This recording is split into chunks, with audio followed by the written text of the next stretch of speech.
Hi everybody, how are you? I'm Chef Rob, and fall is upon us and pumpkin is here, and we are going to make a delicious pumpkin bread. It is very moist, it has a lot of spices in it, and please follow it exactly as it is. Don't do any other things to it except maybe add some suggestions that I give you. With this pumpkin bread, I would suggest, I like it plain. Leave it plain if you want, but if you like dried cranberries, you can always add about a half a cup into it. If you like raisins, chocolate chips, toasted walnuts, always toast the nuts if you're putting them into the batter. And that's probably about all that you would want to put in this if you're going to do that. So it's really, really delicious. It freezes well, so when you're making this, make a few batches, double the recipe, triple it, and then freeze it. But you gotta cook it first and then put it in the freezer, but it freezes really well.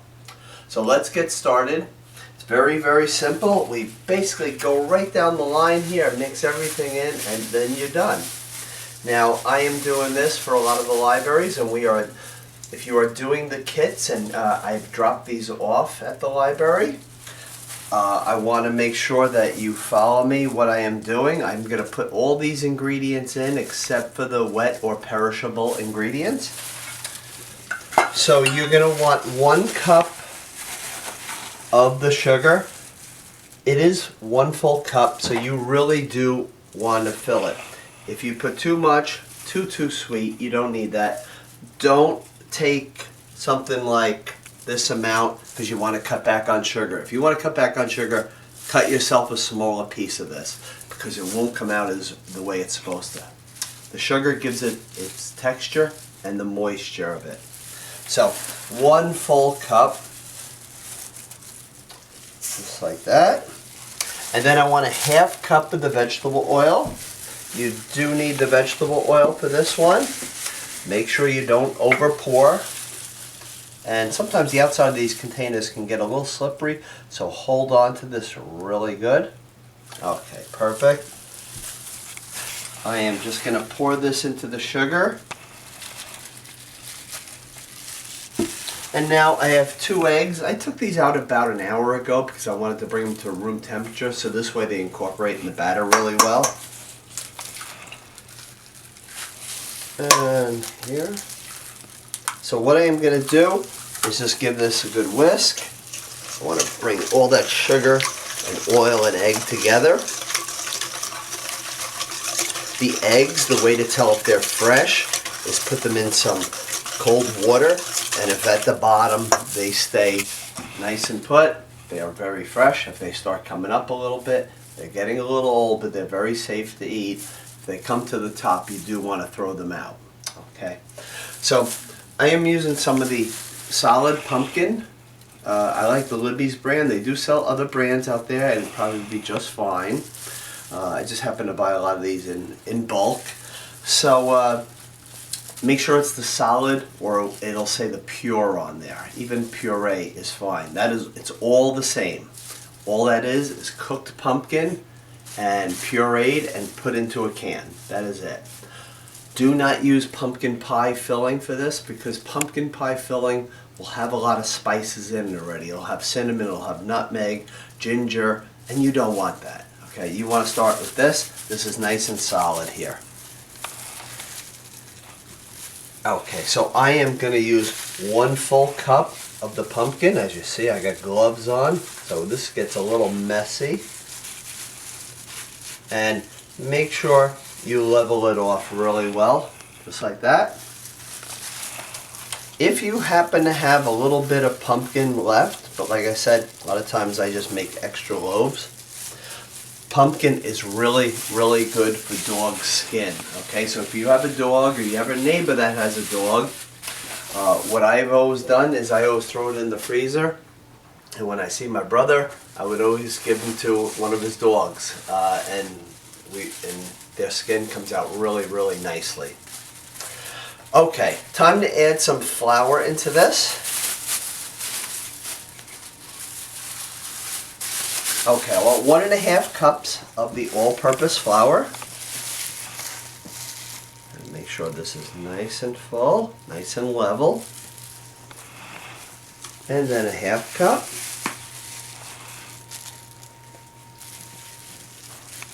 I like to kind of whisk it as I am going along. Again, if you are getting the kits at the library, all your spices, baking soda, everything will be all included in it. If you are just making this from a video at home, just follow these directions and it will come out excellent. Baking soda, 1 teaspoon. To check to see if baking soda is any good, put a little vinegar on it. If it bubbles, it's still good. And then I want a 1/4 teaspoon of salt. The salt will make sure that you get the cinnamon flavor, the cloves, the nutmeg, and the allspice. Okay. Okay, so I'm going to use ground cinnamon now. Everybody likes their cinnamon. So 1/2 teaspoon ground cinnamon. Okay. And then a 1/2 teaspoon of cloves. Level that off. Cloves are very strong. Cloves are actually made from buds of an evergreen tree, which actually is a clove tree. So that's where it actually comes from. Whisk that in here. You can see it's a real nice thick batter. Don't overmix it, just get the ingredients combined and that is it. I want a 1/2 teaspoon of the ground nutmeg. If you were to use and grate your own nutmeg, make sure the nutmeg, fresh nutmeg is a lot stronger than the ground, so you would need less, okay? At least half the amount. So a little of the nutmeg. And then a 1/4, there we are, 1/4 teaspoon of the allspice. I am just going to mix this in really good. Allspice has cloves, nutmegs, cinnamon, and actually pepper in it.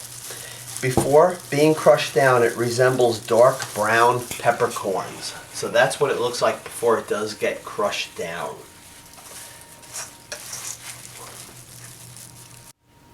And now let's just put in a 1/4 cup of water. Make sure you put this in because it will give it a little bit more moisture in it. It's very important. Just get this to where it is combined. And then at this point, this is exactly where you would put in chocolate chips, walnuts, raisins, dried cranberries. If you're using dried cranberries, try to get the dried cranberries, not the craisins. The craisins actually have an infused grape juice in there and it has more sugar in there. So you want the real natural cranberries. So very important with that. I'm just going to take a pan just like this, and the reason I'm putting it in a pan like this because I make so much of this stuff I give it to a lot of my neighbors. So I want to give this a quick spray. Don't overspray. If you can see in there, there's no little puddle anywhere. It's just lightly coated. If you put too much in there, at the bottom of the bread or the side of the bread, you're going to taste spray. I don't want you to taste that. I want you to taste real good spiced pumpkin bread. Okay. I promise this recipe you will make over and over again. I have done this years ago at the libraries and it was very, very popular, and we decided during these times, let's bring it back. And now I am just going to pour this batter into this pan. This is a 9x5 aluminum pan, whatever baking pan that you have at home. 9x5, and now there's a lot of batter in there. So you may be saying, is that going to spill it over in my oven? I promise you it will not, as long as you have at least that size pan.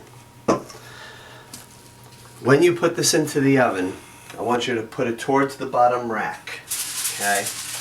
And then you want pumpkin bread to have a nice soft top. It shouldn't be really hard or crusty. Take a sheet of aluminum foil and put it on the rack above, because the air will circulate around and it will cook really nice and evenly. But having this on top, and do this with a lot of baked goods, it will save it from getting dark, burnt, anything like that. This is going to go in a 350 oven for exactly 1 hour, okay? The way to tell if it is done is take a toothpick, and if it comes out clean, it is done, okay?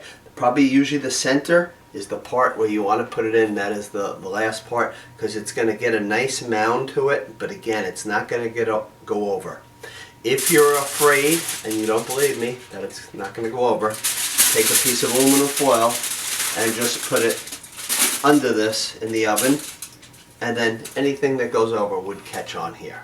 Okay, so we're going to put this in the oven for 1 hour at 350 temperature, and I use convection because I like it to really circulate around. If you don't have convection, it's okay, but 350 is key. So let's put it in the oven and see how it comes out. This delicious Harvest pumpkin bread just came out of the oven. I just want to go, it took 1 hour exactly. I just want to show you how moist that is, okay, by able to press down on it. That way, when it springs back, you know it is done.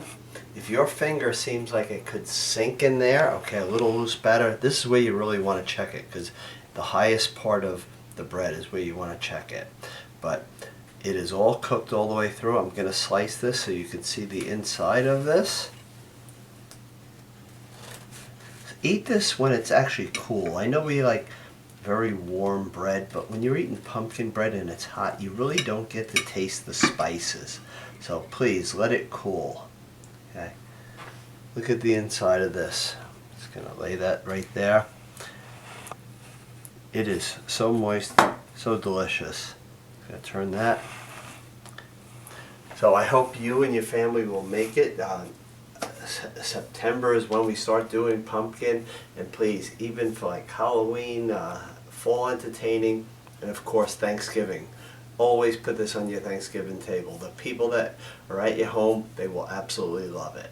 Okay, so everybody have a great day and stay well. You can do magic.